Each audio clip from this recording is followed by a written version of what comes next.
Hello everyone! Nandito tayo ngayon sa Marco Polo Hotel dito sa Cebu kasi dito gaganapin ang Gala Night ng Online Business Academy or ang OBA. Ngayon, meron po tayong i-interviewin na isang OFW. Hello Ate Bing! Hello po!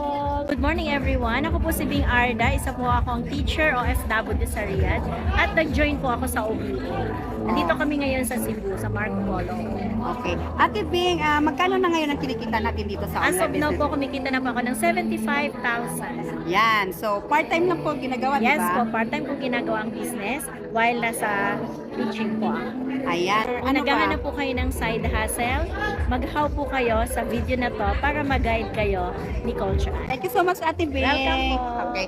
Ayan, so isang OFW from Saudi. Isa po sang teachers.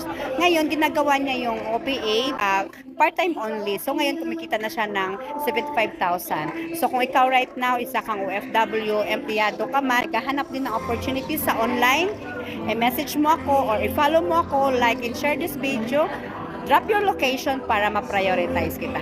See you and God bless!